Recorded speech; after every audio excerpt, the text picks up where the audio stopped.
এমন সময়ই একটা লোক চাদর মুড়ি দিয়ে দোকানে ঢুকলো। একটা বেঞ্চে লোকটা বসে ঠক ঠক করে কাঁপতে লাগলো। কি কর্তা, গায়ে নতুন নাকি? কোথা থেকে আসা হলো জনাবের? লোকটা মুখে একই রকম শব্দ করতে করতে শুধু আঙুল তুলে দেখালো পূব দিকের জঙ্গলের দিকে।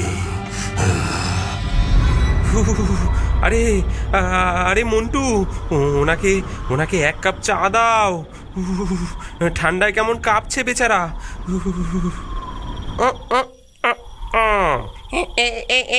এই নিন বাবু। মন্টু চায়ের কাপটা বাড়িয়ে দিতেই লোকটা চাদর খুলে ফেললো। লোকটার বিভৎস মুখ দেখে সকলে চমকে উঠল।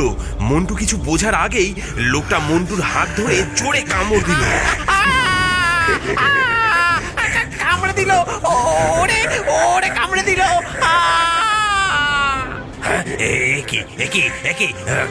কামড়াচ্ছেন কেন? কামড়াচ্ছেন কেন? জলাতঙ্কের রুগী নাকি? আরে আরে আরে পালাও হে, এ দেখছি মানুষ নয়, এ দেখছি মানুষ নয়। পালাও পালাও পালাও। যে যেদিকে পালালো। মন্টু হাতের গরম কেটলির এক ঘা দিল ওই লোকটার মাথায়। লোকটা বিভৎস চিৎকার করে উঠল। মন্টুও পালালো হরিনাথের পিছু পিছু। আরে ও হরি দাঁড়া দাঁড়া, আমি কই যাব? ও যে বেটা আমার দোকানেই বসে আছে।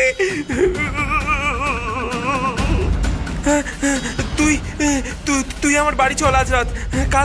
কাল সকালে বাকি দেখা যাবে খুনি। হ্যাঁ। পরদিন সকালে গ্রামের সকল লোকজনকে নিয়ে হরিনাথ, করিম ও পরিতোষবাবু চায়ের দোকানে ফিরল। বলি, ও হরিদা, মন্টু কই? ও বেটার কাল রাত থেকে তো দারুণ জ্বর। হাতের ক্ষতই মলম পট্টি করে দিয়েছি, এখন ঘুমাচ্ছে দেখে আর ডাকিনি। সে ভালো করেছেন, এখন ভালো করে চেয়ে দেখুন। ওই দেখুন চায়ের দোকানের সামনে লোকটা যে শুয়ে আছে। সকলে ধীরে ধীরে এগিয়ে গেল সেদিকে। হরিনাথ লোকটার হাতের নাড়ি দেখে বলল, হ্যাঁ, এই যে মরা। তবে এ মরা যেমন তেমন মরা নয় হে। এই যে দেখি বেশ কদিন আগের মরা, গন্ধ ছেড়ে দিয়েছে যে।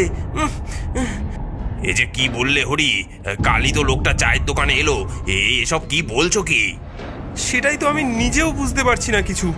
আরে আরে তাই ভাবি, হ্যাঁ, লোকটার মুখটা বড় চেনা চেনা লাগছে। এ তো হুমায়ুনপুরের হাজি চাচা, কদিন হলো মারা গেছেন। আমরাই তো জানাজাতে গেছিলাম।